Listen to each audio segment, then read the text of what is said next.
have known hard years and hard times before this year. But this year, we knew hard times all at the same time.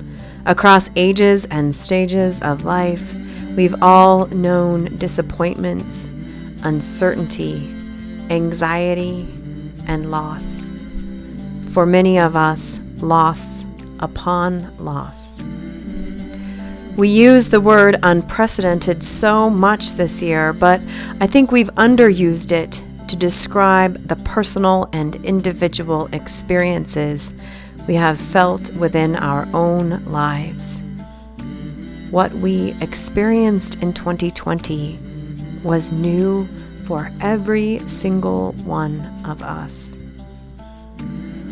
One of the most painful parts of any trauma, and that is how we should think about what we've been through in the last year, what we are still going through, a trauma. One of the most painful parts of any trauma is that we don't have time or space to acknowledge what we have lost. We just have to push on and push through. We don't let ourselves feel the pain because we have to focus instead on surviving.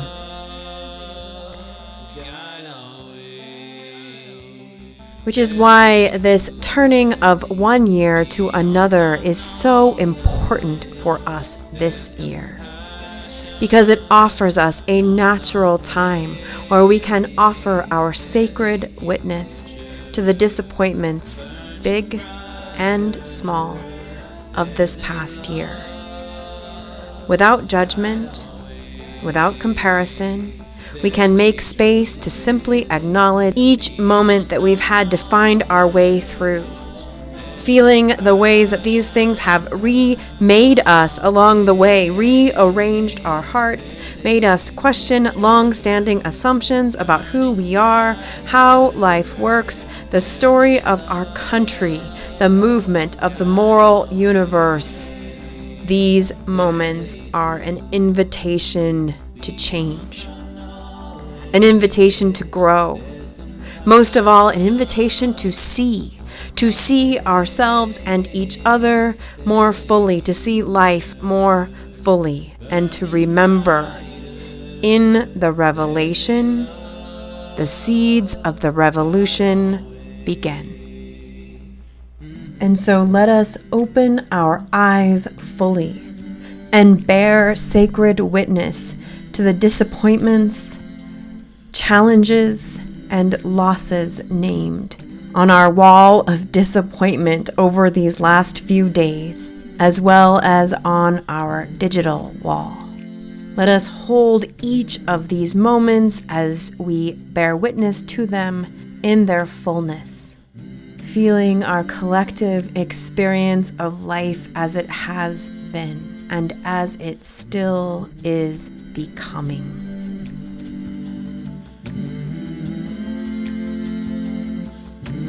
Not having a funeral for a friend who died this summer.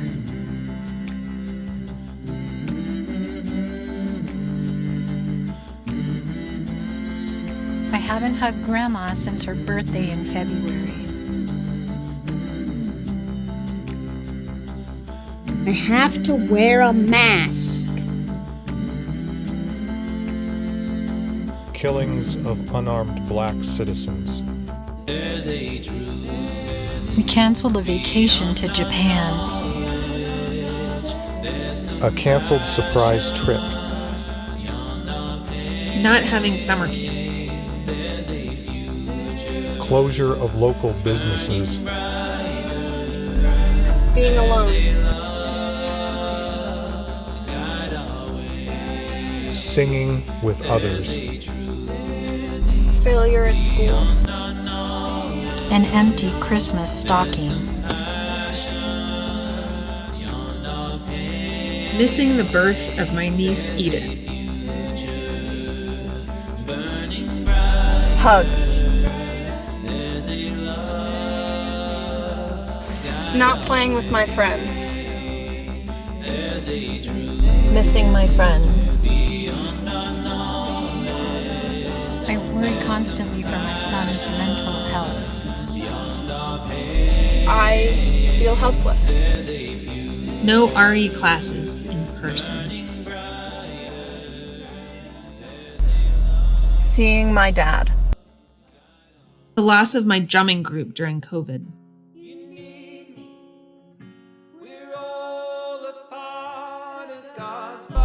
Struggling to find the good.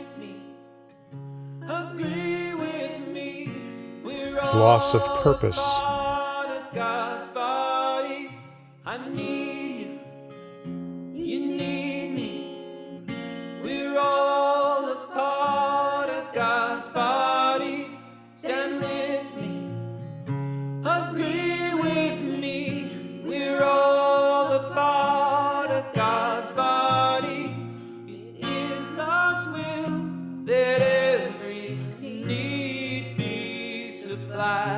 You are important to me. I need you to survive. You are important to me. I need you to survive.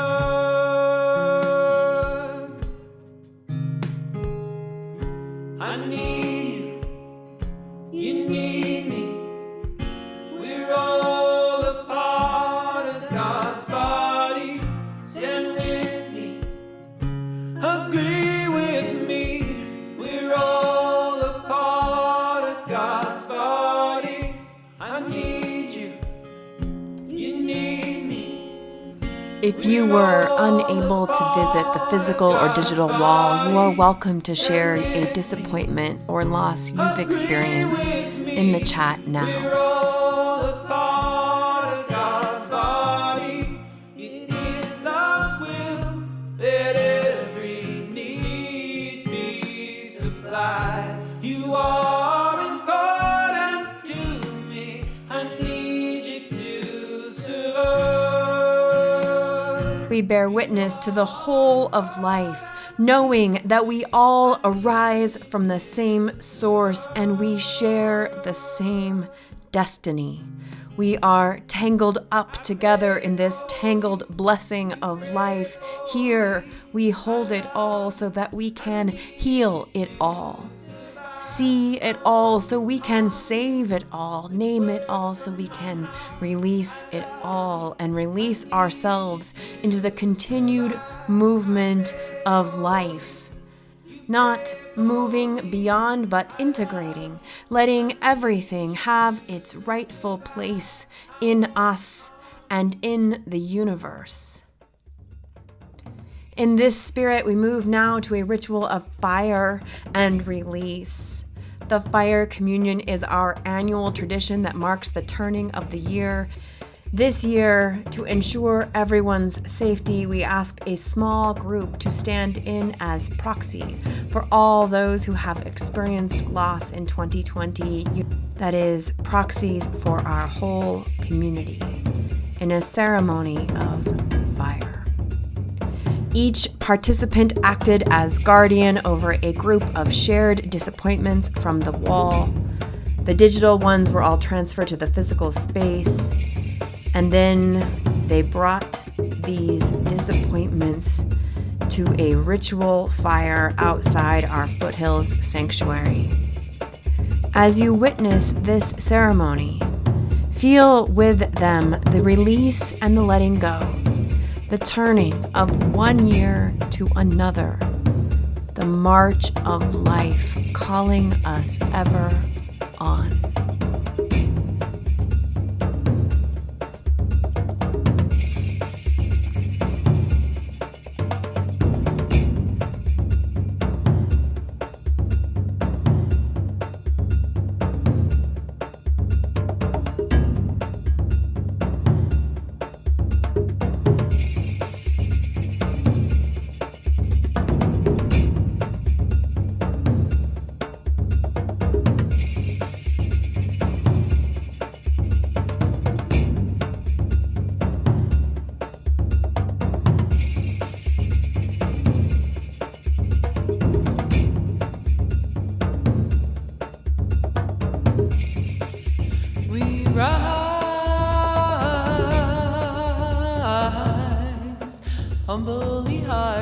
rise. Won't be divided, rise. Spirit to guide us, rise.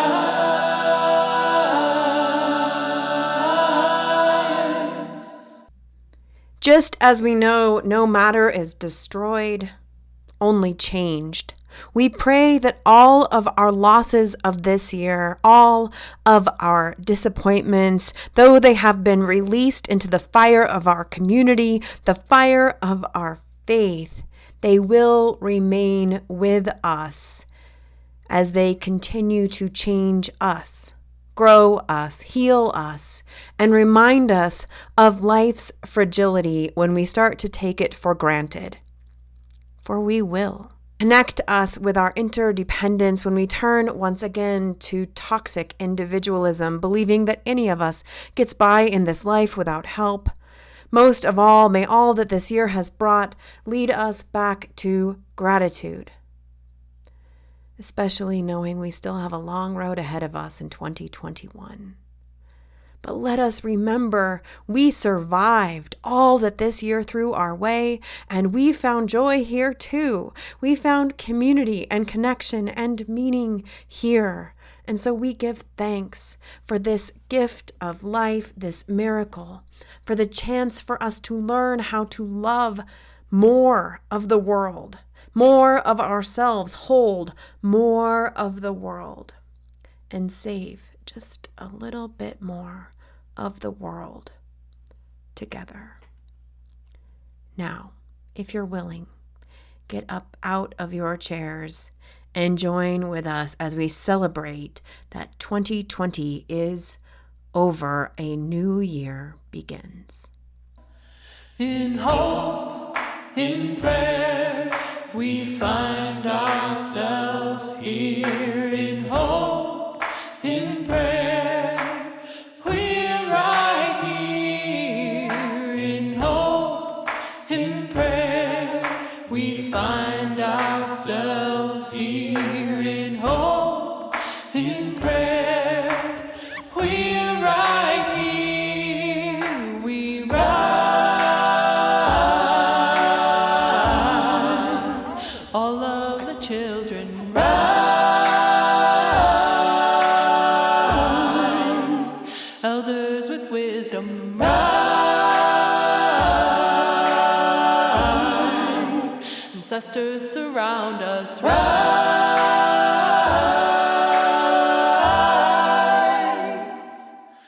In hope, in prayer, we find ourselves here. In hope, in prayer, we're right here. In hope, in prayer, we find ourselves here. In hope, in prayer, we're right here. And we rise up from the wreckage, rise